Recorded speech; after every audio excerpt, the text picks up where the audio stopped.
أعوذ بالله من الشيطان الرجيم بسم الله الرحمن الرحيم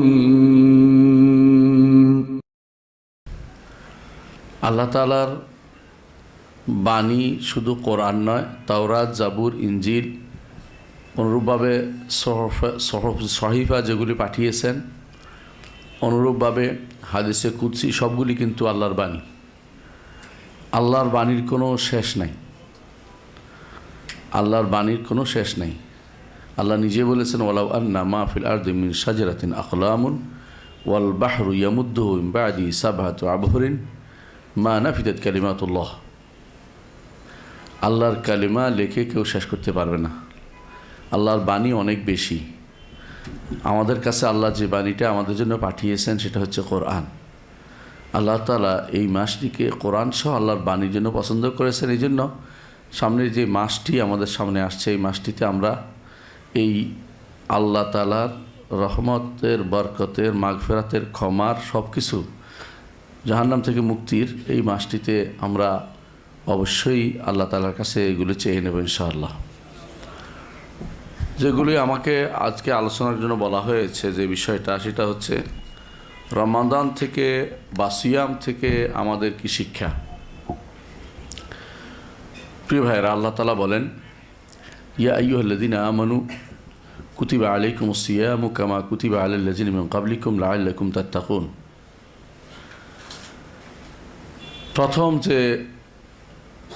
প্রথম যে কাজটি আমাদেরকে আল্লাহ তাআলা জানাচ্ছেন তা হচ্ছে যে তোমাদের উপর সওম ফরজ করা হয়েছে। যেমন তোমাদের আগে যারা ছিল তাদের উপরে এরকম সওম ফরজ করা হয়েছিল, তবে প্রত্যেকের সওম একরকম ছিল না, ধরন ভিন্ন ছিল, কিন্তু সওম ছিল। আশ্চর্যের বিষয় হচ্ছে, মানব রচিত যে সমস্ত মানুষ ধর্ম আবিষ্কার করেছে, ওগুলিতেও মানুষ সওমের একটা পোরশান রেখেছে। এজন্য আপনি দেখতে পাবেন বিভিন্ন যেগুলো মানুষ ধর্ম রচনা করেছে, ধর্মগুলো সবগুলিতে সওম আছে। কেউ একাদশী পালন করে, কেউ বিভিন্ন রাত পালন করে, বিভিন্ন দিন পালন করে, বিভিন্ন নামে আছে, কিন্তু প্রত্যেকের, এমনকি বিকৃত যে সমস্ত ধর্ম আছে সেগুলিতেও একটা সওম ব্যবস্থাপনা আল্লাহ রেখেছেন। কিন্তু আমাদের বৈশিষ্ট্য হচ্ছে, আমাদের সওম আল্লাহ দিয়েছেন এই জন্য লাআল্লাকুম তাত্তাকুন। সুতরাং সওমের 1 নম্বর শিক্ষা হচ্ছে তাকওয়া। 1 নম্বর শিক্ষা হচ্ছে তাকওয়া। আর তাকওয়া কি জিনিস? তাকওয়া মুখস্থ করার জিনিস নয়, বা কাপড় পরে থাকার জিনিস নয়।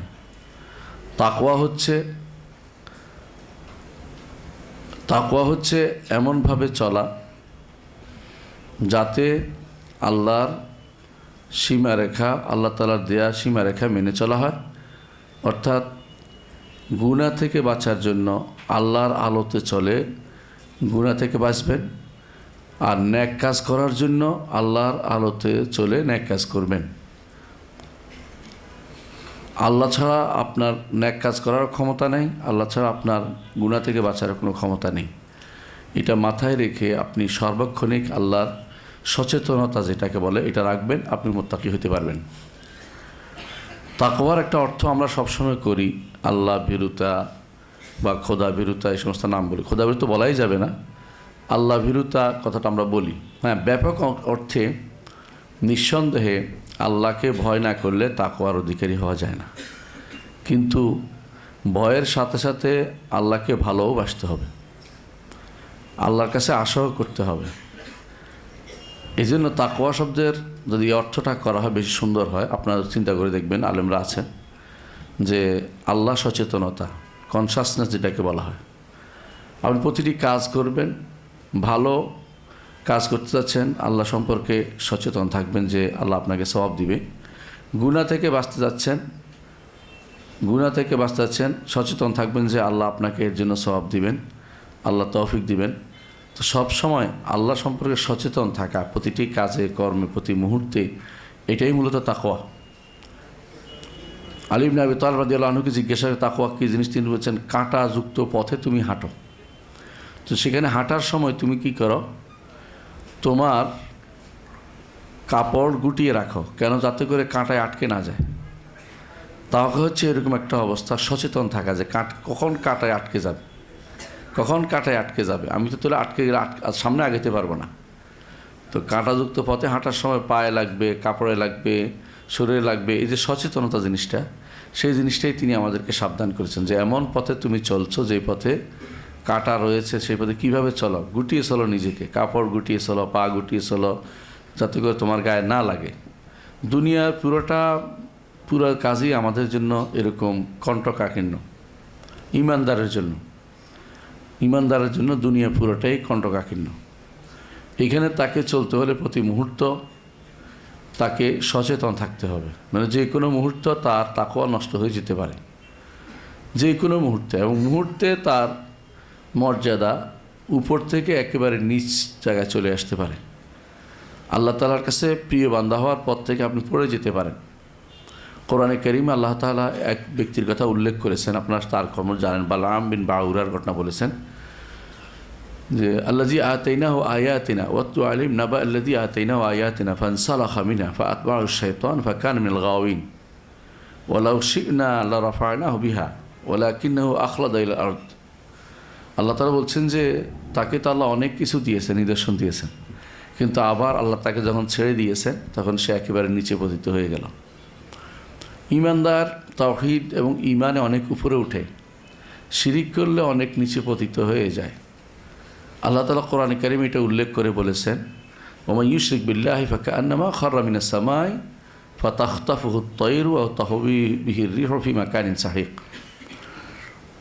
তাকওয়ার বড় পর্যায় হচ্ছে ইমানদার হওয়া, মানে ঈমানের হচ্ছে এগুলোকে আল্লাহর রাস্তায় দান করে দেয়, আফু যেটাকে বলে। তো সুতরাং তাকওয়ার যে স্তরগুলি আছে, এই তাকওয়ার স্তরগুলি সর্বোচ্চ স্তরে থাকলে ইন্নাল্লাহ ইউহিব্বুল মুত্তাকিন, আল্লাহ মুত্তাকিদের ভালোবাসেন। ঈমানদারের জন্য সর্বোচ্চ স্তর পর্যন্ত উঠতে চেষ্টা করবে, যেটা মুহসিন, না পারলে অন্তত মুমিন স্তরে যেন থাকে। মুমিন স্তরের নিচে থাকলে সে ব্যক্তিকে মুত্তাকি বলা হয় না, তাকে মুত্তাকি বলা হয় না, কারণ তার মধ্যে গুনাহ রয়ে গেছে। এই জন্য যারা মুমিন স্তরের নিচে মুসলিম স্তরে আছে, তাদের জন্য যতক্ষণ গুনাহগুলি ক্ষমা না হচ্ছে ততক্ষণ পর্যন্ত জান্নাতে যাওয়া সম্ভব হয় না। আমি কি কথাটা বুঝাতে পারছি? মানে ঈমানের 3টা স্তর আছে, মুসলিম, মুমিন, মুহসিন। মুসলিম, মুমিন, মুহসিন। মুহসিন হচ্ছে সর্বোচ্চ স্তর, সর্বোচ্চ স্তরের তাকওয়া। দ্বিতীয় তাকওয়া হচ্ছে যিনি মুমিন স্তরে আছেন, অর্থাৎ যিনি ফরায়েজ আদায় করেছেন, ঈমান ঠিক রেখেছেন, ফরজ আদায় করেছেন। এই 2 দল জান্নাতে চলে যাবেন, কারণ তারা মুত্তাকি। মুত্তাকিদের জন্য আল্লাহ জান্নাত রেখেছেন। আল্লাহ বলেছেন, তিলকাল জান্নাতুল্লাতী নুরিসু মিন ইবাদিনা মান কানা তাকিয়া। এই জান্নাতের ওয়ারিশ আমরা তাদেরকে করব যারা মুত্তাকি। এই 2 স্তরের মানুষরা জান্নাতে প্রবেশ করে যাবে। কথা বুঝাতে পারছি?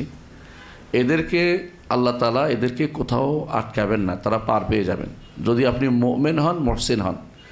কিন্তু ক্ষণিকে আপনি মুমিন হইতে পারেন, ক্ষণিকে মুহসিন হইতে পারেন, আবার নিচের দিকে নামতে নামতে কখনো কখনো ঈমান হারা হয়ে যেতে পারেন। আল্লাহ মাফ করুন আমাদের সবাইকে এর থেকে। এই জন্য উঠানামা করে, মানুষের ঈমান আমল উঠানামা করে, কখনো উপরে উঠতে পারে, কখনো নিচে নামতে পারে। ঈমানদার তার একটা স্ট্যান্ডার্ড ধরে রাখে, তাকওয়ার স্ট্যান্ডার্ড ধরে রাখে যে আমি ঈমান, আরকানুল ঈমান ঠিক রাখবো, ইসলাম, আরকানুল ইসলাম ঠিক রাখবো, আমি ফরজগুলি আদায় করব, নফলগুলি করব, এগুলি ঈমানদার স্ট্যান্ডার্ড ধরে রাখার চেষ্টা করে। নিচে নামলে, গুনাহ হলে, কবিরা গুনাহ করতে থাকলে তখন আর তাকে মুমিন স্তরে, যে স্তরে আছে জান্নাতে যাওয়ার স্তর, সেটা সরাসরি জান্নাতে যাওয়ার স্তর, সেটা তার অবশিষ্ট থাকে না। আমাদের বেশিরভাগ মানুষই আমরা নিচু স্তরে আসি, গুনাহ হয় না এটা বলতে পারবো না কেউ, গুনার মধ্যে আসি। এই জন্য আল্লাহ তাআলা একটা মাস দিয়েছেন আমাদেরকে। এই মাসের এই সওমের বড় শিক্ষা হচ্ছে আমরা তাকওয়া অর্জন করতে পারি এই মাসের মধ্যে। এই জন্য আল্লাহ তাআলা বলছেন লাআল্লাকুম তাত্তাকুন, যাতে তোমরা তাকওয়ার অধিকারী হতে পারো। এই মাসের যদি আমরা একটা দেই আপনাদেরকে, আলোচনা এইভাবে করি যে এই মাসটা হচ্ছে আল্লাহর পক্ষ থেকে এই একটা প্রশিক্ষণের মাস। এই প্রশিক্ষণ দাতা হচ্ছেন রব্বুল আলামিন স্বয়ং নিজেই। শিক্ষা দিচ্ছেন আমাদেরকে, এই মাসটা তাকওয়ার প্রশিক্ষণ দিচ্ছেন। এই মাসের এই তাকওয়ার প্রশিক্ষণের মেয়াদ হচ্ছে 1 মাস, প্রশিক্ষণের মেয়াদ হচ্ছে 1 মাস। আর কি করতে হবে নির্ধারণ করা আছে, কি করতে পারবেন না, খাইতে পারবেন না, দিনের বেলা পান করতে পারবেন না, স্ত্রীর সহবাস বা এই জাতীয় কিছু করতে পারবেন না। এই মাসের কাদেরকে এখানে ট্রেনিং নেওয়ার জন্য উপযুক্ত? যারাই মোকাল্লাফ তারাই এই মাসে প্রশিক্ষণ প্রশিক্ষণ নিবে তারা। আর এর বিপরীতে এই মাসে প্রশিক্ষণ নিলে কি দিবে আল্লাহ তাআলা বলছেন, তিনি জান্নাত দিবেন। মান সামা রমাদানা ঈমানান ওয়া ইহতিসাবান গুফিরা লাহু মা তাকাদ্দামা মিন যামবি, তারে ক্ষমাও করে দিবেন, জান্নাতে দিবেন। বলছেন যে তিনি রাইয়ান নামক একটা দরজা রেখেছেন, যারা এই মাসের প্রশিক্ষণে পাশ করবে আল্লাহ তাদেরকে জান্নাত দিয়ে দিবেন। তাহলে আমি এই মাসটা বুঝাইতে পেরেছি আল্লাহর পক্ষ থেকে বিশেষ একটা মাস, যেই মাসের আমার জন্য তিনি নিজে স্বয়ং একটা এই সিলেবাস ঘোষণা করেছেন। এইটা যদি কোনো ঠিক মতো আমরা আদায় করতে পারি আমাদের জন্য জান্নাত আল্লাহ দিবেন বলে ঘোষণা করেছেন। সুতরাং এই মাস হচ্ছে তাকওয়ার এই কাজটি আমাদেরকে এই মাসে প্র্যাকটিস করতে হবে। তাকওয়ার কাজটি প্রথম দার্স হচ্ছে আমরা তাকওয়ার অধিকারী হব। 2 নম্বর হচ্ছে এই মাসে আমরা আল্লাহ সম্পর্কে এটা ভালো করে রাখবো যে একটা হচ্ছে মুরাকাবা, একটা হচ্ছে মুশাহাদা। সুফিরা 2টা শব্দ খুব ভালোই ব্যবহার করেন, মুরাকাবা এবং মুশাহাদা। মুরাকাবা হচ্ছে তিনি আমাকে দেখছেন।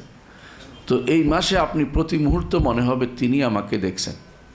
দরজা বন্ধ করে যদি আপনি খেয়ে ফেলেন, কেউ দেখে নেই, কিন্তু আপনি খান না কেন? তিনি আমাকে দেখছেন। এটার নাম হচ্ছে মুরাকাবা। আরেকটা হচ্ছে মুশাহাদা, আমি তাকে দেখছি। এটা অনেকের পক্ষেই সম্ভব হয় না, কিন্তু আল্লাহর যারা খাঁটি বান্দা যারা, তারা সর্বক্ষণিক এই চিন্তা থাকেন যে আমি আল্লাহকে দেখছি, মানে আল্লাহ তাআলা তাকে তো দেখা এখন দুনিয়াতে কেউ সম্ভব না। যেটা সম্ভব সেটা হচ্ছে তার দেখা অনুভব করা অন্তরের মধ্যে। ইবনে কাইয়িম রাহমাতুল্লাহ আলাইহি বলেন, এইটা যারা আল্লাহর প্রিয় বান্দা যারা, তারা সব সময় এটা অনুভব করে যে আমার আমি আমার রবের দিকে তাকিয়ে আছি। ইন্নী যাহিবুন ইলা রাব্বি সাইয়াহদিন ফাফিররু ইলাল্লাহ, আল্লাহর দিকে ফিরে যাচ্ছি। সবসময় অন্যায় ত্যাগ করে আল্লাহর দিকে ফিরে যাওয়া, যে শুধু তিনি দেখছেন না, আমিও যেন তাকে দেখছি। এই জন্য ওই মুরাকাবার বর্ণনাটা আসছে হাদিসের মধ্যে, যে হাদিসে ইহসানের কথা আসছে যে আনতা আবুদাল্লাহ কান্নাকা তারাহ ফাইল্লাম তাকুন তারাহু ফাইন্নাহু ইয়ারাকা। ইবাদত প্রথমে করতে হবে যেন তাকে দেখছেন। এটা দেখা সম্ভব না, এটা সম্ভব না হলে মুরাকাবায় আসেন। মুশাহাদা সম্ভব না হলে সেটা কি? তিনি তো আমাকে দেখছেন, তার দেখা থেকে দূর যেতে পারবো না। তো ইমানদার এই দ্বিতীয় যে শিক্ষাটা অর্জন করে সেটা হচ্ছে যে প্রথমটা তাকওয়ার শিক্ষার পরে দ্বিতীয় শিক্ষা হচ্ছে এটা যে তিনি সর্বক্ষণিক এই চিন্তা করেন যে আল্লাহ আমাকে দেখছেন। আমি ডুব দিয়া পানির নিচে পানি খেয়ে ফেললে, ছোটোকালে অনেকেই রোজা অর্ধেক করে খাইয়ে ফেলতো, ছোটো বাচ্চারা, আপনার সুনাম শুনেছেন, এইটা একবেলা হয়ে গেছে আরেকবেলা খাচ্ছি, কিন্তু এটা তো আর রোজা হবে না, সওম হবে না। সওমের জন্য শর্তই হচ্ছে এটা যে আপনি কিছুই খাইতে পারবেন না, একান্তে হোক গোপনে হোক, কোনো কিছু কিছু খেতে পারবেন না, খাইলে সওমটা শেষ। যেমন সলাৎ যদি আপনি পড়েন, দেখেন পার্থক্য একটা জিনিস সলাৎ এবং সওমের মধ্যে। সলাৎ আপনি পড়ছেন, অজু দিয়েই পড়ছেন, রসুল যেমন বলছে এমনিই পড়ছেন, কিন্তু আপনার এখানে শরিক করতে পারেন, আমি সলাৎ আদায়কারী, মানুষে দেখুক সুন্দর সলাৎ পড়তেছি, সলাৎটা কিন্তু আল্লাহর জন্য পড়ছেন। কিন্তু সওম এমন একটা জায়গা যেখানে ইচ্ছা করলেও পানি খেয়ে গোপনে সওমটা আর হচ্ছে না। বোঝা গেল সওম আল্লাহ ছাড়া কারোর জন্য হয় না। এই জন্য রাসূলুল্লাহ সাল্লাল্লাহু আলাইহি ওয়াসাল্লাম বলেছেন, আস-সাওমু লি ওয়া আনা আজজি বিহি। সওম আমার জন্য রাখা হয়, আমি এটার প্রতিদান দিব। আল্লাহ নিজেই প্রতিদান দিবেন, কারণ এটা তার জন্য রাখা হয়। কেন? ইয়াদাউ তাআমাহু ওয়া শারাবাহু মিন আজলি, আমার জন্যই সে তার খাবার এবং পানীয় পরিত্যাগ করে। বাকিটা বলেন না, এটা উচ্চাঙ্গের ভাষা, এই জন্য হাদিসের মধ্যে, অর্থাৎ সে শুধু আমার জন্য এগুলি পরিত্যাগ করতেছে। সে যদি কোনো এগুলি না পরিত্যাগ করে, সওমটাই হচ্ছে না।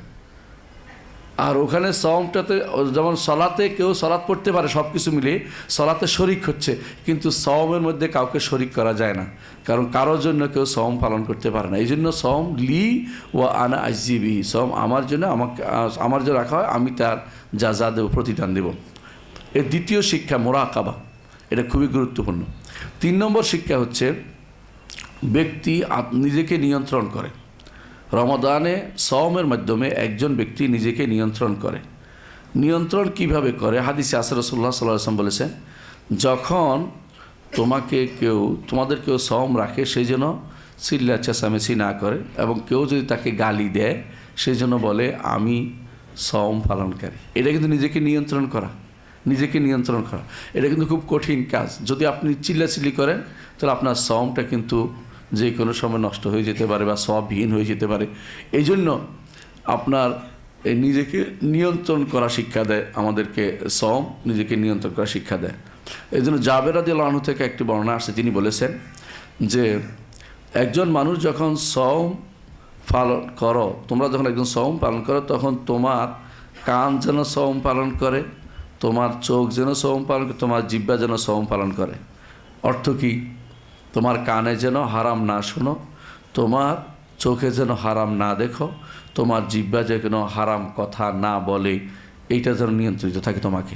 এই জন্য তিনি বলছেন যে তোমার উপর যেন সাকিনা থাকে, প্রশান্তি থাকে, ওয়াকার থাকে, মর্যাদা থাকে, আত্মমর্যাদা থাকে, এবং তোমার যেন সওমের দিন আর সাধারণ দিন, ভাঙ্গার দিন একরকম না হয়। সওমের দিন আলাদা একটা বৈশিষ্ট্য যেন থাকে। আলহামদুলিল্লাহ, এটা সওম পালনকারীদের মধ্যে, যারা আল্লাহর জন্য সওম পালন করে, তাদের মধ্যে এটা অবশ্যই লক্ষণীয়। কিন্তু যারা নিজেকে স্লিম করার জন্য রাখে, তাদের অবস্থা ভিন্ন। অনেকে স্লিম করার জন্য সওম পালন করে, সেটা যেন না হয়। সেটা যদি কেউ চিন্তা করে তাহলে তার সওম কি হবে না, কোনোভাবেই হবে না। কিন্তু সওমটা অবশ্যই আল্লাহর জন্য হতে হবে। এজন্য যে কেউ সওম আল্লাহর জন্য রাখবে, তার মধ্যে নিয়ন্ত্রণ চলে আসবে, নিজেকে নিয়ন্ত্রণ করা চলে আসবে। এই জন্য আত্মনিয়ন্ত্রণ করার জন্য সওম একটা বড় ধরনের উপকারী জিনিস, বড় উপকারী জিনিস। রাসূলুল্লাহ সাল্লাল্লাহু আলাইহি ওয়াসাল্লাম তিনি তো সারা বছরের মধ্যে বেশিরভাগ সময়ে সওম পালন করতেন, আপনি জানেন। বিশেষ করে কখনো কখনো তিনি পুরো মাস, বিশেষ করে এই মাস শাবান মাসে বেশিরভাগ তিনি সওম পালন করতেন। এবং জিজ্ঞাসা করেছে কেন? বলছে রজব এবং রমাদানের মাঝখানে মানুষ অনেক সময় কী করে, সওম থেকে দূরে সরে যায়। আমি চাই যেন এই মাসটা ইবাদতমুখী হোক, এবং এটাও বলেছেন এই মাসে আল্লাহর কাছে আমলনামা পেশ করা হয়। আমি চাই যেন এই মাসে আমার সওম অবস্থায় আল্লাহর কাছে আমলনামা পেশ করা হয়। তাহলে দেখা যাচ্ছে যে আত্মনিয়ন্ত্রণের জন্য এই সওম অত্যন্ত গুরুত্বপূর্ণ। নিজেকে যদি কোনো নিয়ন্ত্রণ করতে পারেন, বিশ্বাস করেন, এই সওমের মাধ্যমে আপনি সবচেয়ে বেশি নিজেকে নিয়ন্ত্রণ করতে পারবেন। কারণ আপনি খেতে চান কিন্তু খাচ্ছেন না। আপনি যদি কোনো সামনে দেয়া হয় যে খাবার আছে, আপনি খাচ্ছেন না কেন? সওম আছি। অনেক সময় নফল সওমের ক্ষেত্রে অনেকে বলে, কালকে একজনকে পেয়েছি বিয়ের দাওয়াতে আসছে, খায় নাই শুধুমাত্র সওম পালন করার কারণে। তাহলে একজন মানুষ বুঝতে পারছেন যে কত আল্লাহর জন্য হলে সে ইচ্ছা করলে মজার খাবারের জন্য ভেঙে ফেলতে, আরেকদিন রাখবো, এটা না, কষ্ট করে রাখছে যে আল্লাহকে খুশি করবে। এই জন্য সওম আমাদেরকে আত্মনিয়ন্ত্রণ শিক্ষা দেয়। 4 নম্বর যেটা আমাদেরকে শিক্ষা দেয় সওম, তা হচ্ছে যে সওমের মাধ্যমে নিজের ইচ্ছা শক্তি এবং সবর এবং ধৈর্য শক্তি, এটার পরীক্ষা নেওয়া যায়। আলহামদুলিল্লাহ, একজন মানুষ ইচ্ছা করেছে সওম রাখবে, এখন সে রাতের বেলা উঠবে, অর্থাৎ যেই সময় উঠলে তার সেহরি খেতে পারবে এই সময় উঠবে, আবার খাওয়া বন্ধ করে দিবে আজান শোনার আগ পর্যন্ত, আজান শুনে মাত্রই আর খাবে না, এবং আবার বসে থাকবে ইফতারের আগে, আজান শুনছে আবার খাওয়া শুরু করে দিচ্ছে। এই যে নিয়ন্ত্রিত অবস্থা, এটা হচ্ছে নিজের ইচ্ছা শক্তিকে নিয়ন্ত্রণ করা, যে আমি যা ইচ্ছে তা করতে পারি না, আমার উপরে একজন আল্লাহ রাব্বুল আলামিন আছেন, তিনি আমাকে যেই পথে যেভাবে চলতে বলছেন সেভাবে চলবো। আমি নিজেকে নিয়ন্ত্রণ করব, ইচ্ছা শক্তিকে আমি নিয়ন্ত্রিত রাখবো, আমি সবর করব, আমি এই কষ্ট সহ্য করব, তারপরেও আমি যা ইচ্ছা তা করে বেড়াবো না। এই জন্য 4 নম্বর শিক্ষা হচ্ছে যে নিজের ইচ্ছা শক্তির যথাযথ নিয়ন্ত্রণ, সবর শিক্ষা দেয়, এবং কিভাবে কষ্ট সৃষ্ট সহ্য করতে হয় সেটা তাকে শিক্ষা দেওয়া হয়। 5 নম্বর শিক্ষা হচ্ছে সবরের মাধ্যমে নফসের জেহাদ হয়। সবরের মাধ্যমে নফসের বিরুদ্ধে জেহাদ হয়। আপনারা জানেন যে নফস মানুষকে সবচেয়ে বেশি মাহালেক ধ্বংসের জায়গায় পৌঁছে দেয়। কবি বলতেছেন ধ্বংস মানুষকে সবচেয়ে মারাত্মক জায়গায় পৌঁছে দেয়। কবি বলতেছেন ওয়ান্নাফসু কাত্তিফলে, একটা নফস হচ্ছে বাচ্চাদের মতো। বাচ্চাদের অনিয়ন্ত্রিত জীবন পছন্দ করে, এদিকে যায় ওদিকে যায়। আপনি যদি কোনো সওম পালন করেন, আপনি আপনার নফসকে আটকাইতে পারবেন, এদিক সেদিক করতে পারবেন না। নফস যা চায় তা করতে পারবেন না। হালাল স্ত্রী বাসায় আছে কিন্তু যেতে পারছেন না। নফসকে নিয়ন্ত্রণ করেন আপনি। এই নফসকে, আত্মাকে নিয়ন্ত্রণ করা আপনার যে নফসের বিরুদ্ধে জিহাদ, প্রথম স্তর আপনার এখানে শুরু হয়ে যায়। দ্বিতীয়ত, এর মাধ্যমে শয়তানের বিরুদ্ধে জিহাদ হয়। শয়তানের বিরুদ্ধে কীভাবে জিহাদ হয়? শয়তানের বিরুদ্ধে জিহাদ এই জন্য, শয়তান মানুষের রন্ধ্রে রন্ধ্রে প্রবেশ করে। রাসূলুল্লাহ হাদিসে আসছে, তিনি বলেছেন যে মাজরাদ দাম, রক্তের ভিতরে শয়তান ঢুকতে পারে। আপনি যদি কোনো সওম পালন করেন, আপনার এই শিরাগুলো ছোট হয়ে আসবে। এইটা আলেমরা যুগ ধরে বলেছেন। শয়তানের যে পরিচালক, ঢুকার ক্ষমতা তার মধ্যে কমে যাবে। যত কমে যাবে, এর মাধ্যমে তার প্ররোচনা দেয়া, তার পক্ষ থেকে যে সন্দেহ প্রবেশ করানো, এটা অবস্থা কমে যাবে। শয়তানের 2টা অস্ত্র থাকে। একটা হচ্ছে প্রবৃত্তির তাড়না দেয়, 1 নম্বর কাজ করে প্রবৃত্তির তাড়না দেয়, এটা করো, এটা করো, এটা করো, এটা করো।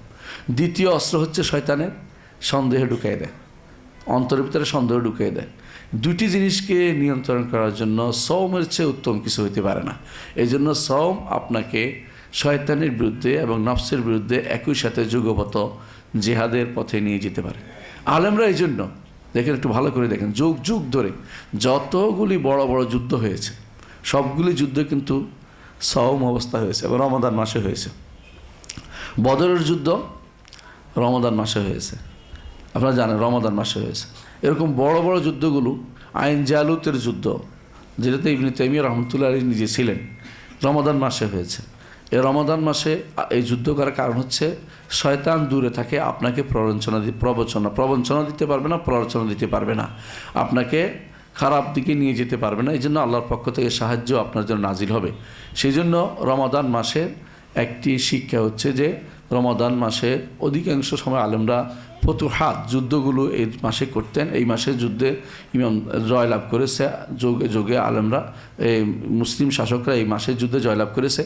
এই মাসে শয়তানের বিরুদ্ধে যেমন জিহাদ হয়, মানুষের আত্মার বিরুদ্ধে জিহাদ হয়, এবং এই সওমের মাধ্যমে মানুষ আল্লাহর কাছে শক্তি কামনা করে যাতে কাফেরদের বিরুদ্ধে তারা যুদ্ধে জয়লাভ করতে পারে। তাহলে আমাদের জন্য এই সওম আমাদের একটি জিহাদও শিক্ষা দেয়। এই জিহাদটা ইলমের জিহাদ, আমলের জিহাদ, সবরের জিহাদ এবং দাওয়াতের জিহাদ, 4টা জিহাদ। নফসের বিরুদ্ধে জিহাদের 4টা স্তর আছে, আপনারা জানেন। 1 নম্বর কি? ইলম, দ্বিতীয় আমল, তৃতীয় দাওয়াত, চতুর্থ সবর। সূরা আসর, সোজা কথা, সূরা আসর হচ্ছে নফসের বিরুদ্ধে জিহাদ। নফসের বিরুদ্ধে জিহাদ আপনারা যারা আলোচনা করবেন, আপনাদের কাছে একটা অনুরোধ থাকবে, সূরা আসর আলোচনা দিয়ে শুরু করবেন। আপনারা সূরা আসর আলোচনা দিয়ে শুরু করবেন, কারণ সূরা আসরটা, এই আলোচনাটাই আপনার প্রত্যেকেরই লাগবে, একজনও বাদ যাবে না, প্রত্যেকের লাগবে। অন্যগুলি পরে সূরা আসর। তারপরে আপনারা যদি আলোচনা করবেন, আপনাদের কাছে অনুরোধ থাকবে, আপনারা আলোচনা করবেন কবরের 3টি প্রশ্ন নিয়ে আলোচনা করবেন। উসুলুস সালাসা নিয়ে, মাসাইল আরবা নিয়ে, উসুলুস সালাসা নিয়ে আলোচনা করবেন। কেন? এগুলো মানুষের মনে রেখাপাত করতে সহজ হয়, মানুষ বুঝতে পারে যে আমার করণীয় কী। প্রথম করণীয় যে ঈমান ও ইলম, এই জিনিসটা প্রথম করণীয়। দ্বিতীয় হচ্ছে আমল, তৃতীয় হচ্ছে দাওয়া, চতুর্থ হচ্ছে সবর। এই 4টা করণীয় কাউ বাদ যাবে না। এটা কিন্তু আপনাকে প্রথম আলোচনার মধ্যে আনতে হবে। তো আমি যেটা বলছিলাম যে এইটা যখন আসবে, নফসের বিরুদ্ধে জিহাদের স্তরগুলি আপনি পেয়ে যাবেন, এবং শয়তানের বিরুদ্ধে জিহাদের জন্য এই সওম আপনাকে তৈরি করে দিবে। আর কাফের, ফাসেক, এবং দুষ্ট লোকদের বিরুদ্ধে জিহাদের জন্য নিজেকে প্রস্তুত করবে সওমের মাধ্যমে। সওম অনেক অন্যায় থেকে মানুষকে দূরে সরিয়ে দেয়। এই জন্য সওম আপনার নফসের বিরুদ্ধে জিহাদ, শয়তানের বিরুদ্ধে জিহাদ। 6 নম্বর শিক্ষা হচ্ছে সওম আপনার জন্য ঢাল স্বরূপ। ঢাল কিসের ঢাল? জাহান্নাম থেকে বাঁচার জন্য যেমন ঢাল হবে, দুনিয়াতেও গুনাহ থেকে বাঁচার জন্য ঢাল হবে।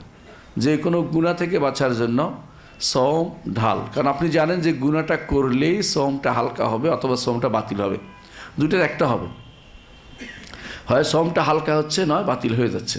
সুতরাং আপনাকে অবশ্যই এই সওম ঢাল হিসাবে ব্যবহার করতে পারেন যে আমি সওম পালনকারী। হাদিসে যেটা আসছে, রাসূলুল্লাহ সাল্লাল্লাহু আলাইহি ওয়াসাল্লাম বলেছেন, কেউ যদি তোমাকে গালি দেয়, কেউ যদি তোমার সাথে তর্কে লিপ্ত হয়, তুমি যেন বলো যে আমি সওম পালনকারী, আমি সওম পালন। অর্থাৎ আপনার ঢাল, যুদ্ধ করা থেকে, ঝগড়া করা থেকে, খারাপ কথা বলা থেকে, গালিগালাজ করা থেকে ঢাল হিসাবে আপনি একটা ঢাল ব্যবহার করছেন, এটা হচ্ছে সওম।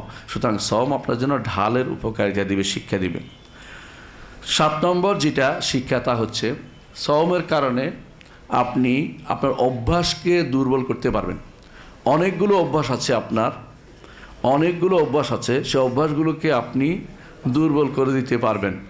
একজন মানুষ ধরেন সিগারেট খাওয়ার অভ্যাস আছে না অনেকের, তাদেরকে আপনি বলতে পারবেন এটা সিগারেট খাওয়ার অভ্যাস আছে, হারাম কাজ করার অভ্যাস আছে, গুনাহ করার অভ্যাস আছে, কত কিছু অভ্যাস মানুষ হয়ে যায়।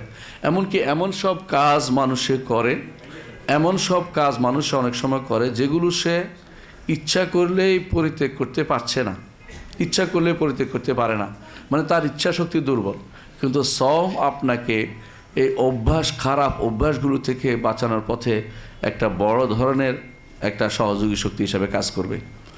আপনি যদি কোনো সিগারেটখোর হন, অথবা আপনি যদি কোনো এই সারাদিন এইটা চিবানো ওইটা চাবানো অভ্যাস হয়, ধরেন অনেকে আছে যে সারাদিন ওইটা খাইতে অভ্যস্ত, অনেক সময় অনেকে ধরেন বিভিন্ন হেরোইন সেবী হইতে পারে। এই জাতীয় লোকগুলি যেগুলো খারাপ, যে সমস্ত অভ্যাস এবং খারাপ কাজের মধ্যে লিপ্ত আছে, সওম আপনাকে এগুলি থেকে বাঁচানোর পথে একটা বিরাট সহকারী ভূমিকা পালন করবে। 8 নম্বর যে শিক্ষাটি আমরা পাই তা হচ্ছে সওমের মাধ্যমে আপনি নিজেকে ফকিরদের জায়গায় নিয়ে যেতে পারবেন। একটা ফকির না খেয়ে থাকে, আপনিও না খেয়ে আছেন। একটা ফকির না খেয়ে বেশিরভাগ সময় থাকতে পারে, আপনিও সওমের মাধ্যমে না খেয়ে আছেন। ফকির তার না পাওয়ার কারণে সে না খেয়ে থাকে, আপনি না খেয়ে থাকছেন আল্লাহকে ভয় করে, আল্লাহর নির্দেশ পালনের জন্য। দুটার মধ্যে পার্থক্য হচ্ছে যে আপনি আল্লাহর নির্দেশ পালনের জন্য আপনি না খেয়ে আছেন, আর সওম ফকির তার অভাবের কারণে না খেয়ে আছে। কিন্তু দুজনের অনুভূতি একরকম, না খাওয়ার অনুভূতিটা একরকম, যে আমি খাচ্ছি না, খাওয়া পাচ্ছি না, বা পাইলেও খাইতে পারতেছি না। এই জন্য আপনাকে ফকিরদের কাতারে একটু চিন্তা করবেন সবসময়, যে আমি এত কষ্ট যেহেতু করছি, না খেয়ে থাকতে কষ্ট হচ্ছে আমার, না খেয়ে তা জানি কত কষ্ট হয় আমাদের ফকির ভাইদের, যারা না খেয়ে মাসের পর মাস কাটিয়ে দেয়। অনেকে না খেয়ে সারা রাত বসে থাকে, খাবার নাই। এই অবস্থায় আমার মধ্যে যেন অনুভূতি আসে ফকিরদের প্রতি মুআসা, তাদের প্রতি যে সহমর্মিতা যেন আমার মধ্যে আল্লাহ তাআলা দিয়ে দেন। 9 নম্বর হচ্ছে যে শিক্ষা, সেটা হচ্ছে সময় অনুবর্তিতা।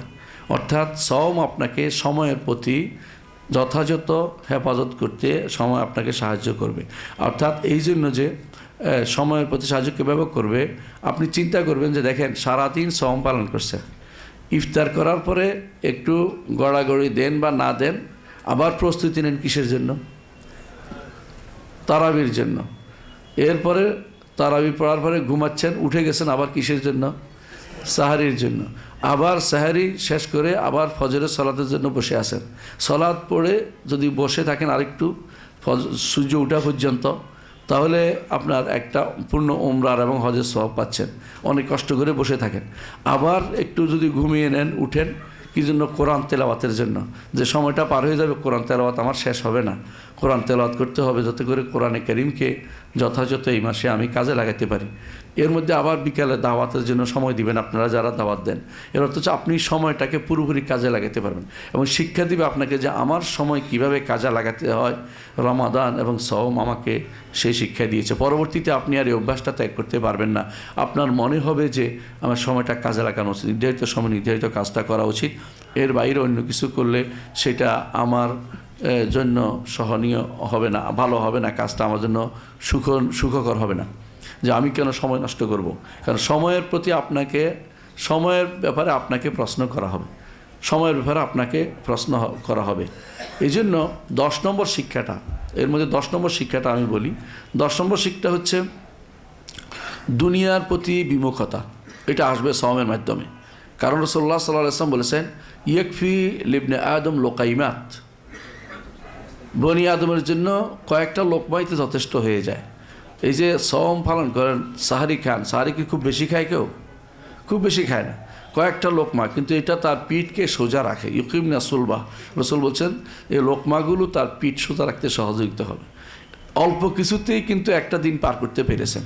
আর দিন, মানুষের জীবনটা হচ্ছে, মানুষের পুরো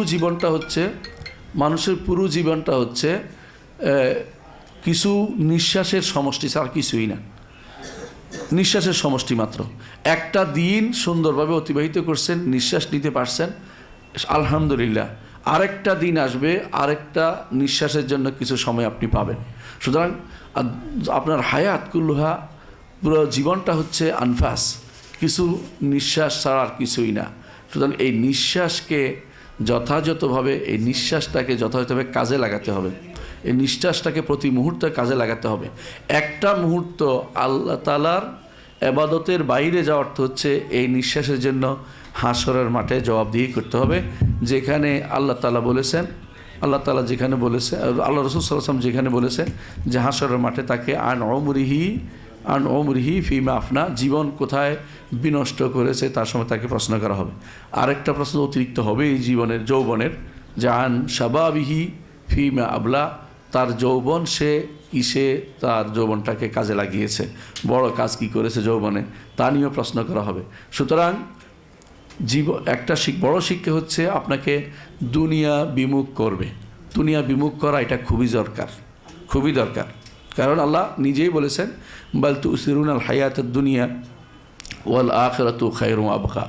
আর আমাদের নবী মুহাম্মদ রাসূলুল্লাহ সাল্লাল্লাহু আলাইহি ওয়াসাল্লাম দুনিয়া বিমুখতা কাজটাই আমাদেরকে বেশি শিক্ষা দিয়েছেন।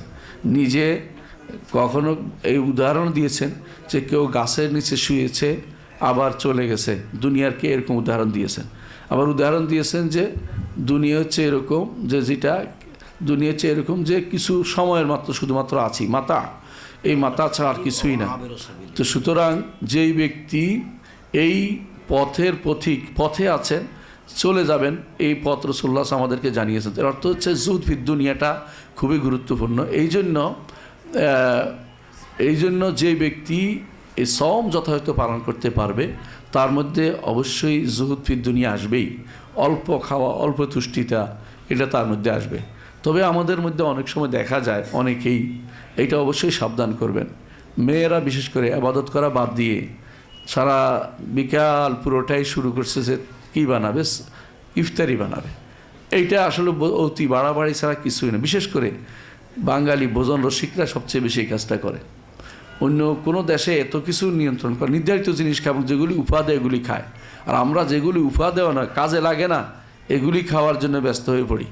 দেখবেন যে ভাজা পোড়া এগুলি যত খাচ্ছেন তত পেট খারাপ হচ্ছে।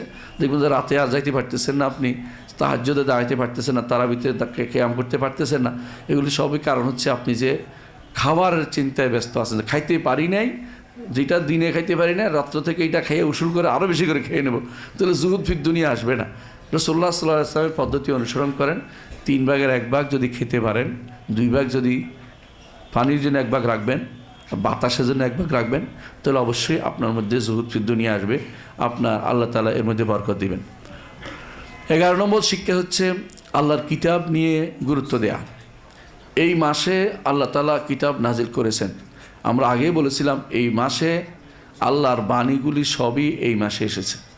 আল্লাহর বাণীগুলি সবে এই মাসে আল্লাহ তাআলা দিয়েছেন। এবং মুসনাদ আহমদের হাদিসটিতে স্পষ্ট প্রমাণিত যে এই মাসে আল্লাহ তাআলা সমস্ত কিতাব দিয়েছেন। এই মাসে আল্লাহ আমাদের কোরআন দিয়েছেন, এই জন্য কোরআনের হকটা আদায় করার ব্যাপারে যথেষ্ট গুরুত্ব দেব। সালফে সালেহিনের মধ্যে আমি কয়েকজনের নাম বলি। একজন হচ্ছেন সুফিয়ান বিন উয়াইনা, একজন হচ্ছে মালিক, একজন হচ্ছে জুহরি। তিনজন বিখ্যাত মুহাদ্দিসেরা, একদিকে মুহাদ্দিস, একদিকে ফাকি, একদিকে তারা উম্মতের বিভিন্ন কান্ডারি যাদেরকে বলা হয়, এদের হচ্ছে রাব্বানি যাদেরকে বলা হয় কান্ডারি। উম্মতের এই কান্ডারিগুলো তাদেরকে জীবনী দেখেন। তারা রমাদান মাসে সবচেয়ে বড় যে কাজটি করতেন তা হচ্ছে কোরআন নিয়ে তারা নিজেদের কাটাতেন।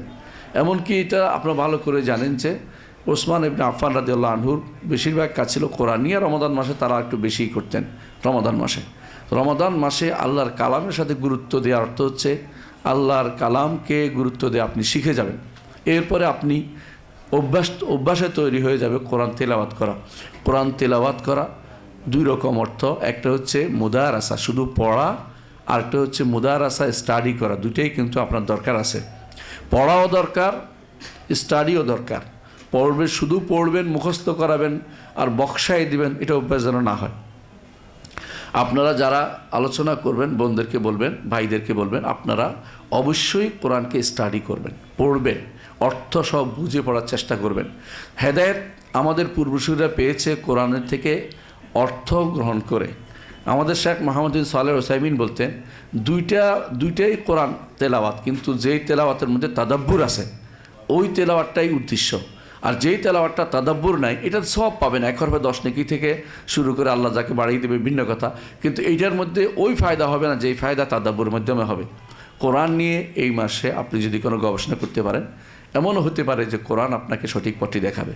ইবনে তাইমিয়া রহমতুল্লাহ আলাইহি একটি কথা বলেছেন জীবনের শেষ মুহূর্তে, আমি যেই সময়টুকু কোরআন ছাড়া অন্য কাজে ব্যবহার করেছি, আমি এখন আফসোস করি কেন আমি অন্য কাজে ব্যবহার করলাম। অর্থাৎ কোরআনে কারীম নিয়ে যদি আপনি কাটাতে পারেন তাহলে আপনার দুনিয়াতে আপনি ক্ষতিগ্রস্ত হবেন না, আখিরাতে আপনি দুর্ভাগা হবেন না।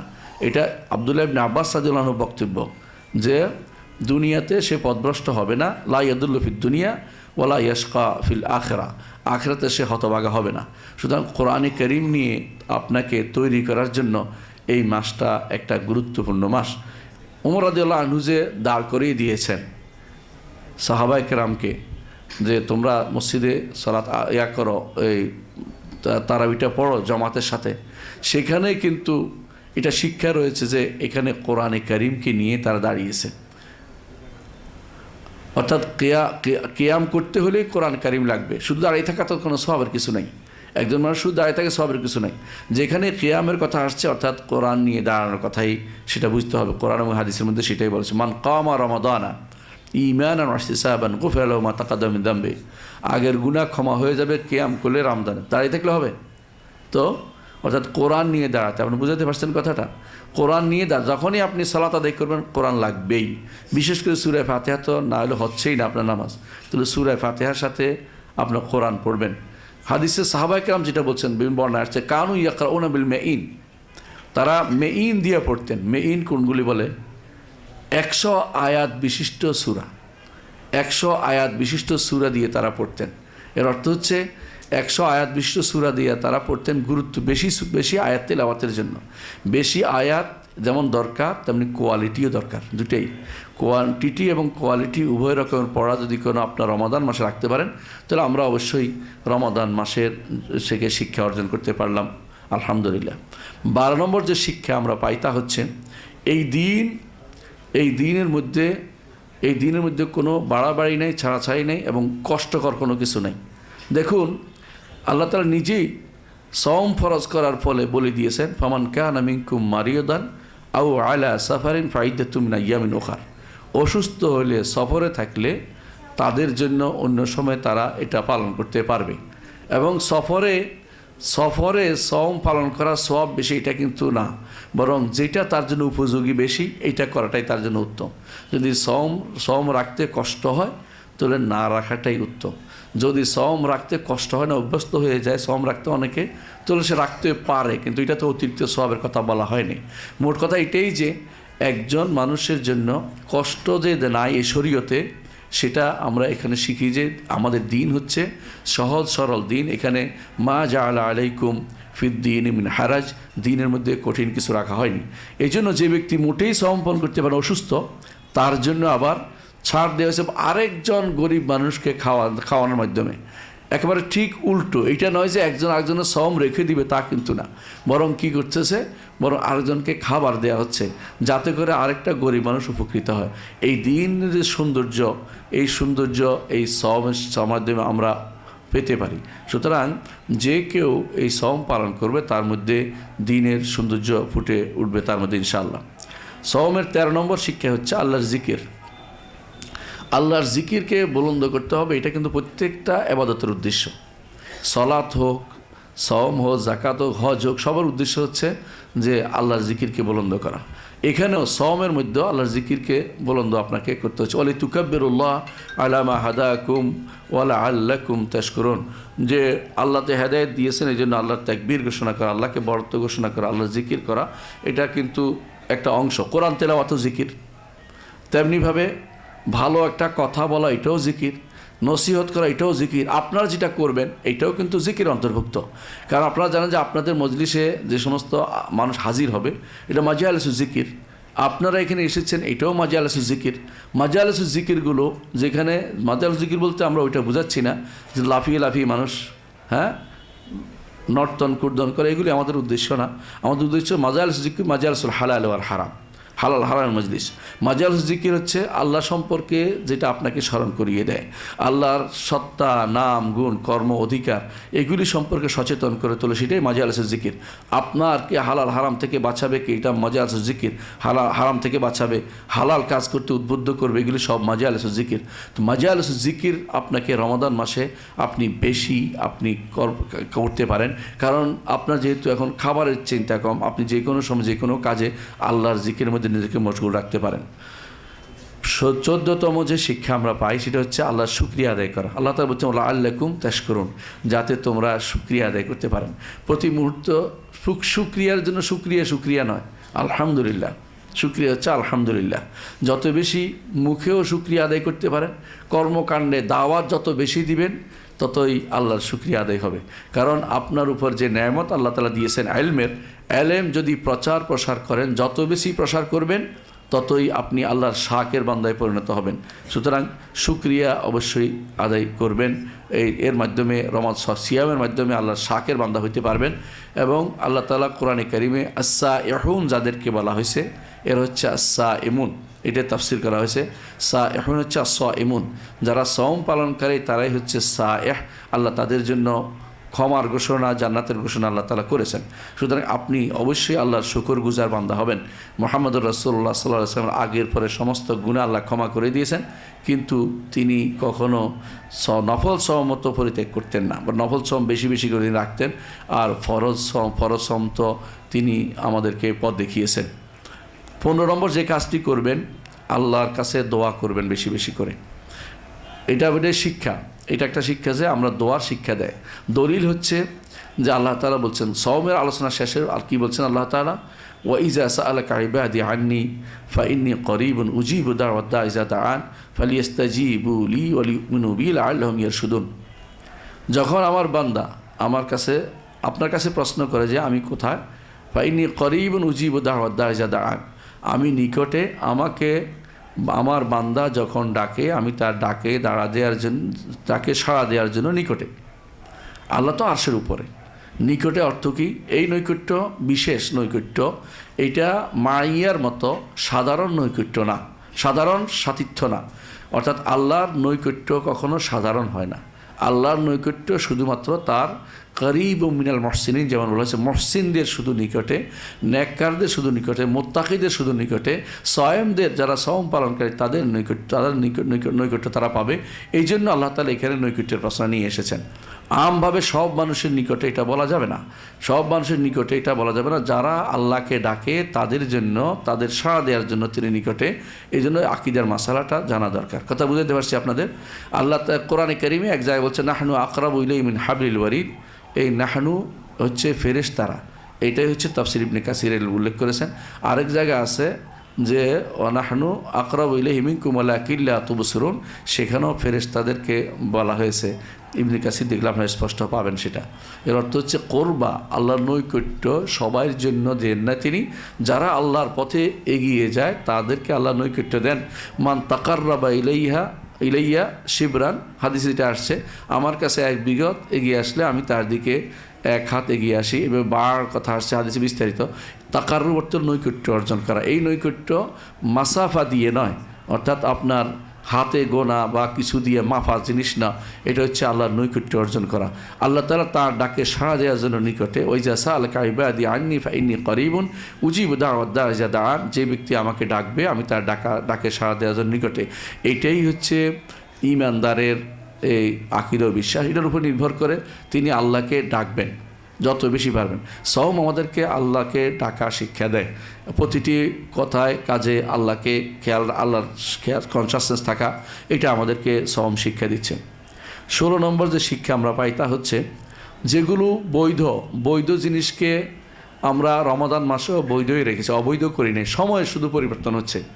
দিনের বেলা আমরা স্ত্রীর কাছে যেতে পারিনি, দিনের বেলা খেতে পারিনি, দিনের বেলা পান করতে পারিনি, রাতের বেলা কিন্তু আল্লাহ এটা বৈধতা রেখেছেন। ওহিল্লা লাকুম লাইলাতুস সিয়ামির রাফাসু ইলা নিসাইকুম, রাতের বেলা এটা বৈধতা আছে। সেই জন্য বৈধটাকে যথাযথ উপকৃত হওয়া, বৈধ জিনিস থেকে উপকৃত হওয়ার বিষয়টাও আল্লাহ তাআলা আমাদেরকে এই রমাদান মাসে স্পেশাল সুযোগ রেখেছেন। এর দ্বারা বোঝা গেল যে বৈধ কাজে কখনো বৈধ কাজে আমাদেরকে বৈধ কাজ থেকে একেবারেই বিমুখ হয়ে যাওয়া আমাদেরকে বলে নাই। বৈরাগ্যবাদ আমাদের জন্য নেই, বরং যেটুকু আল্লাহ তাআলা আমাদেরকে বৈধতা দিয়েছেন সেগুলো যথাযথ ব্যবহার করতে তিনি আমাদেরকে শিক্ষা জানিয়েছেন। 17 নম্বর হচ্ছে আল্লাহর সীমারেখা লঙ্ঘন করা। সীমারেখা কি? ঠিক একেবারে টাইম মোতাবেক সওম ছেড়ে দেয়া, টাইম মোতাবেক সওম শুরু করে দেয়া। কথা বুঝাতে পারছি? এই সীমারেখা কিন্তু খুবই গুরুত্বপূর্ণ। ইচ্ছা করলে একজন আগে দেখেন সওম শুরু করায়, যে রমাদান মাসে সওম, আমরা যদি আজকে থেকে সওম শুরু করে দেই তাহলে আল্লাহর সীমারেখা লঙ্ঘন হলো না। একেবারে সীমারেখা হচ্ছে সওম, চাঁদ দেখে সওম পালন করো, চাঁদ দেখে সওম ছাড়ো। ঠিক প্রতিদিন যখনই আজান শুনেছেন ফজরের শবে সাদিকের, অথবা অনেকখানে তো শবে সাদিক দেরিতে আজান দেয়, যখনই শবে সাদিক উঠে যাবে আর খেতে পারবেন না, যখনই সূর্য ডুবে যাবে আর দেরি করবেন না, তখনই কি করবেন? আপনি সওম ভঙ্গ করে ফেলবেন। দেরি করার অর্থ হচ্ছে আপনি ইহুদিদের সাথে সাদৃশ্য হয়ে যাবে, এটা করা যাবে না। আর এখানে দেরি করে খাইলে সওমটা ভঙ্গ হয়ে যাবে। দুই দিকে দুই সমস্যা। এই জন্য আপনাকে আল্লাহর সীমারেখা পালনের ক্ষেত্রে সওম আপনাকে একটা প্রশিক্ষণ দিচ্ছে, এইটা আমাদের মনে রাখতে হবে। দেখেন, এই জন্য সূরা বাকারার আয়াতগুলো শেষ করার পরে, সওমের আয়াতগুলো শেষ করার পরে 187 নম্বর আয়াত আল্লাহ তাআলা বলছেন, তিলকা হুদুদুল্লাহ, এগুলি আল্লাহর সীমারেখা। আল্লাহর সীমারেখা তোমরা কখনো লঙ্ঘন করিও না। একজন মানুষ তার স্ত্রী সহবাস হইতে শুরু করে খাবার দাবার কতক্ষণ চলতে পারে আল্লাহ বলে দিয়েছেন, ইলাল ফাজর সুম্মা আতিমুস সিয়াম ইলাল ফাজর, ফজর পর্যন্ত, শবে সাদিক পর্যন্ত। ফজর অর্থ সালাতুল ফজর না, শবে সাদিক বোঝানো হয়েছে। শবে সাদিক পর্যন্ত একজন মানুষ সওম পালন করবে, কিন্তু শবে সাদিকের আজান হইলেই মাত্র ছেড়ে দিতে হবে। এখানে অতিরিক্ত খাওয়ার কোনো সুযোগ নাই। অনেকে বিভিন্ন জিনিস দেখিয়ে হয়তো বলবে আপনাকে ইচ্ছা করে কিছু খেয়ে নিতে পারবে, ওইটা আজানের ভিন্নতা ছিল। যখন বেলালের আজান ছিল তখন সময় একটু থাকতো, কিন্তু এখনকার যে আমাদের হিসাব নিকাশ আছে, এতে এক বিন্দু এদিক সেদিক করার সুযোগ নেই। এই জন্য যখনই আজান দিবে, যতই সময় হয়ে যাবে আর কিছু খেতে পারবেন না। এই জন্য খেয়াল রাখতে হবে, এটা সীমারেখা যথাযথ পালন করা। 18 নম্বর শিক্ষা হচ্ছে যে বিভিন্ন রকমের ইবাদত করা। আমাদেরকে সওম বিভিন্ন রকমের ইবাদত শিক্ষা দেয়। সওমের মাসে একদিকে আমরা কি করি? কোরআন তিলাওয়াত করি, একদিকে আমরা লাইলাতুল কদরের কিয়াম করি, একদিকে আমরা এই সওম পালন করছি, আবার লাইলাতুল কদর দাঁড়াচ্ছি, কিয়াম করতেছি, আবার দান সদকা করতেছি। রমজানের কাজ তো অনেক, আপনি জানেন অনেকগুলো কাজ আছে। আমি আমার খুতবাতে গতকাল বলেছি, আলোচনা করেছি, শুনে নেবেন। রমজানের এই কাজগুলোকে বিভিন্ন রকমের ইবাদত কিন্তু জমা করা, এক রকমের এক পেশি না হয়। ইমানদারের জন্য বিভিন্ন রকমের ইবাদতকে জমা করার ক্ষেত্রে সবসময় সচেষ্ট থাকে। রমাদান আপনাকে, সওম আপনাকে ইনশাআল্লাহ বিভিন্ন রকমের ইবাদতমুখী করতে পারবে। আর দুটি বলে আমি শেষ করব। 19 নম্বর কাজ হচ্ছে আপনাকে আপনার মধ্যে রমাদান উত্তম চরিত্রের বিকাশ ঘটাবে। উত্তম চরিত্রের বিকাশ ঘটাবে। আপনি যদি কোনো রাসূলুল্লাহ সাল্লাল্লাহু আলাইহি ওয়াসাল্লাম হাদিসটি খেয়াল করেন, তিনি বলেছেন যে মাল্লাম ইয়াদা কাউলা জুর ওয়াল আমালা বিহি ফালাইসা লিল্লাহি হাজাতুন আন ইয়াদা তাআমাহু ওয়া শারাবা। যে কেউ যদি কোনো খারাপ মিথ্যা কথা মিথ্যা কাজ ছাড়তে না পারে, তাহলে শুধুমাত্র খাবার পানি ছাড়ার মধ্যে তার কোনো প্রয়োজন, আল্লাহর কোনো প্রয়োজন নেই। আপনাকে মিথ্যা কথা মিথ্যা কাজ দুইটা শব্দ বলেছে, কিন্তু আপনি কিছুই বাদ যায় না। আপনি দেখেন তো, হারাম সবগুলি, হারাম কাজ হলে মিথ্যা, আর হারাম কথা হলে মিথ্যা কথা। এর অর্থ হলো এগুলি কোনোটাই, যেগুলি জুর, যেগুলি সত্য নয়, এগুলি সবগুলি আপনাকে বাদ দিতে হবে। আর এর মাধ্যমে আপনার মধ্যে একটা উত্তম চরিত্রের বিকাশ ঘটবে। আর রাসূলুল্লাহ সাল্লাল্লাহু আলাইহি ওয়াসাল্লাম যেটা বলেছেন, বয়স্তু হলে উতাম্মিমা মাকারিমাল আখলাক, আমাকে প্রেরণ করা হয়েছে উত্তম চরিত্রের বিকাশ সাধন করতে, এইটা আপনার মধ্যে গ্রো করবে। আর 20 নম্বর সর্বশেষ, ঈমান বিল গায়েব আপনার মধ্যে আসবে। ঈমান বিল গায়েবের জিনিসটাই আমাদের আজ যত সমস্যা। যারা হারাম খায় তারাও তো বলে আমরা আল্লাহ বিশ্বাস করি, যারা মানুষের টাকা মেরে খাচ্ছে তারাও তো আল্লাহ বিশ্বাসের কথাই বলে, কিন্তু সমস্যা হচ্ছে তাদের মধ্যে ঈমান বিল গায়েবের অনুভূতিটা নাই। অথচ আল্লাহ তাআলা কোরআনে কারীম বলেছে আল্লাযীনা ইউমিনুনা বিল গায়েব, শুরুতেই যালিকাল কিতাবু লা রাইবা হুদাল লিল মুত্তাকিন আল্লাযীনা ইউমিনুনা বিল গায়েব। এটা উপকৃত করবে কোরআন এবং যত ওয়াজ সব কিছু, যদি আপনি ঈমান বিল গায়েবটা যথাযথভাবে চাঙ্গা করতে পারেন। যার মধ্যে ঈমান বিল গায়েব নাই তার মধ্যে কল্যাণের কিছুই নাই। ঈমান বিল গায়েবই হচ্ছে, ঈমান অর্থই গায়েবের জিনিস হয়। বিশ্বাস কখনো গায়েবের জিনিস হয়, অদেখা জিনিস হয়, আর দেখা জিনিসও বিশ্বাস হয়, কিন্তু ঈমান কখনো দেখা জিনিসও হয় না। এই জন্য ঈমান এবং বিশ্বাসের মধ্যে পার্থক্যটা যারা আলেম তারা বুঝতে পারে। ঈমান এবং বিশ্বাসের মধ্যে পার্থক্য এখানেই। দেখা জিনিসও আমি বিশ্বাস করলাম যে এটা মোবাইল, ভালো মোবাইল, কিন্তু এইটা ঈমানের জিনিস না। ঈমান হচ্ছে সবসময় না দেখা জিনিসে, গায়েবী জিনিসের উপরে যেটা করা, এটার নাম ঈমান। এই জন্য ঈমান এবং তাসদিকের মধ্যে, ঈমান এবং বিশ্বাসের মধ্যে পার্থক্যটা স্পষ্ট। তো যদি কেউ ঈমান বিল গায়েব যদি কোনো চাঙ্গা করতে হয়, বেশি বেশি করে তার সওম পালন করতে হবে, কারণ এখানে আর তার সন্দেহ আসার সুযোগ থাকবে না যে আমি কার জন্য রাখছি, কীভাবে রাখছি। তো সওমের শিক্ষা অনেক আছে, আমি 20টি শিক্ষা আপনাদের কাছে আলোচনা করলাম। আপনারা আরও বেশি জানবেন, আপনারা আরও বেশি জানেন, আমি জানি, আলেমে দিন সবাই। তো আপনারা নিজেরা সওমের শিক্ষা বলার চেয়ে তাদেরকে ওয়াজের মাধ্যমে আলোচনা করবেন। কেন বুঝাতে পারছি কি না? কারণ আজকাল মানুষে ওই এই জাতীয় কথাগুলোকে হিসাবে নেয়, যেটাকে বলে শুকনা কথা হিসাবে নেয়। তো আপনারা যেভাবে বললে তারা, আপনাদের আশা করি আল্লাহ তাআলা এই বুদ্ধি দিয়েছেন, এই যোগ্যতা আপনাদের আছে, যেভাবে বললে মানুষের অন্তরে সেটা আসর করবে সেভাবে পৌঁছানোর চেষ্টা করবেন। সবাইকে সবভাবে একই রকমের দাওয়াত দিতে হবে জরুরি না। দাওয়াতের আসালিব এবং উসলুব যেন ভিন্ন আছে। সেই জন্য আপনারা যেখানে আছেন, আমি মনে করি প্রত্যেকেই সেখানে সেরা। সেখানে যে কাজটি প্রথমে বারবার বলবো, এটা হচ্ছে কোনোভাবেই বানোয়াট কাহিনী বলবেন না, কোনোভাবেই বানোয়াট কাহিনী বলবেন না, কোনোভাবেই দুর্বল হাদিস বলবেন না। আপনি চেষ্টা করবেন সবসময় কোরআনে কারীম এবং রাসূলুল্লাহ সাল্লাল্লাহু আলাইহি ওয়াসাল্লাম হাদিসের ভিতরে থেকে কম হোক এটা আলোচনা করবেন। আর এই বইটি আছে, সবাইকে দেয়া হয়েছে, রমজান মাসের 30 আসর। এইখানে শেখ মোহাম্মদ বিন সালেহ আল উসাইমিনের, এটা মোহাম্মদ বিন সালেহ আল উসাইমিন এবং বিখ্যাত আলেমে দ্বীন, আপনারা জানেন। এইখানে আপনি প্রথমে একটা হাদিস সম্পর্কে আপনার বক্তব্য থাকতে পারে, এটা আলোচনাও করেছি ভিতরে আমরা। এর বাইরে বাকি কোনো জায়গাতেই তিনি বিতর্কিত কিছু আনেন নেই। এই জন্য এটা নিজেরা পড়বেন এবং আপনি ইচ্ছা করলে 30 দিনে 30টা বিষয় নির্ধারণ করতে পারবেন। তবে আপনাদেরকে আমি অনুরোধ জানাবো, সওমের বিষয়ের থেকেও প্রথমে আকীদার বিষয়ে আলোচনা করবেন। প্রথমে ঈমানটাকে কিভাবে তাজা করতে ওই দিকে যাবেন, আর কীভাবে ঈমানটা শুদ্ধ হয় এটা জানাবেন। বিশেষ করে ঈমান আগে জানিয়ে দিবেন, ঈমান আগে জানাবেন, ঈমান আগে, বারবার বলতেছি, ঈমান কাকে বলে, ঈমান কিভাবে হয়, ঈমান কিভাবে যায়, এইটাও তাদেরকে জানাবেন, যাতে সওম পালন করছে। যে ব্যক্তি রোজা সালাত আদায় করে না, তার সওমের কি মূল্য আছে? কোনো মূল্য নেই।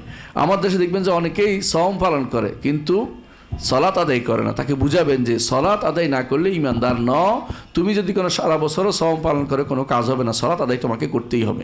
এই জিনিসটা তাদেরকে অবশ্যই বুঝাবেন যে আপনি এর উপরে রয়েছে সালাত আদায় করছে কিন্তু ইমানের সমস্যা আছে, কি হবে? কোনো কাজে লাগবে না। তাহলে বোঝা গেল প্রথম কাজ হচ্ছে আপনার ইমান ঠিক করা, দ্বিতীয় হচ্ছে সালাত ইমানেরই একটা অংশ, এটা ঠিক রাখা, তৃতীয় হচ্ছে যে আপনাকে সওম পালন করতে হবে, এটাও ইমানের অংশ, কারণ আমরা জানি যে আরকানুল ইসলামগুলো ইমানেরই মূলত অংশ। এটাই বিশুদ্ধতম মত, এটাই আমাদেরকে শিক্ষা দিতে হবে। আল্লাহ আমাদের বুঝার তৌফিক দান করুন। সুবহানাকাল্লাহু ওয়া বিহামদিকা আশহাদু আল্লা ইলাহা ইল্লা আনতা আস্তাগফিরুকা ওয়া আতুবু ইলাইক। আসসালামু আলাইকুম ওয়া রাহমাতুল্লাহি ওয়া বারাকাতুহু।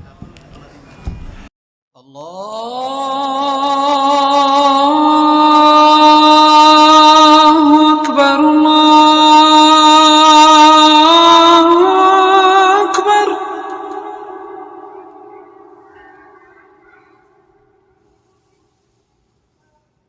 الله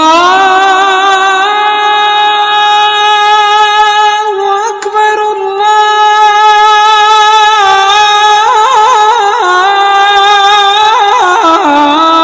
الله أكبر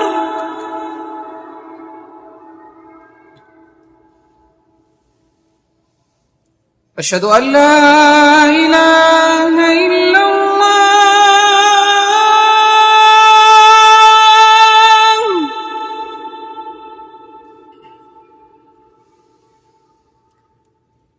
أشهد أن لا إله إلا الله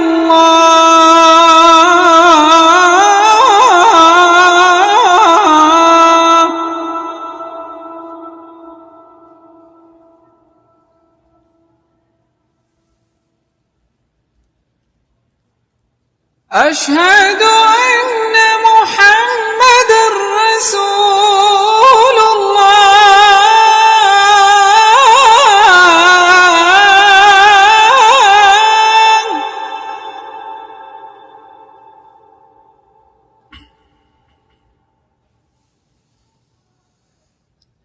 أشهد أن محمد رسول الله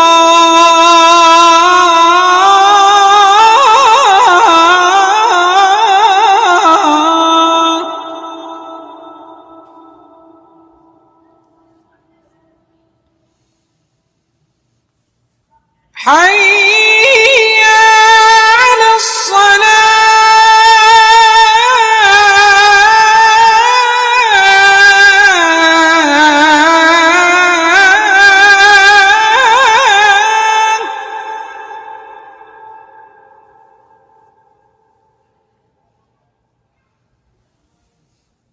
حي على الصلاة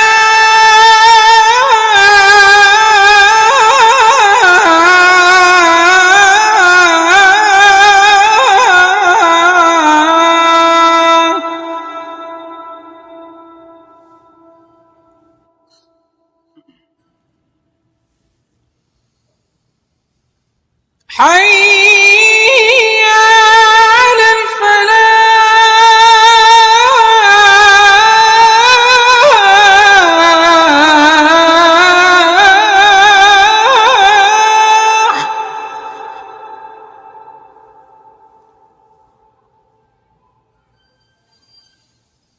حي على الفلاح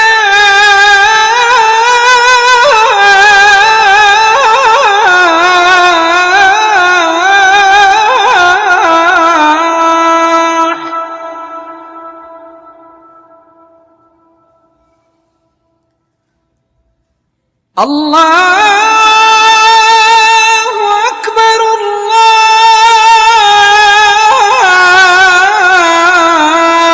الله أكبر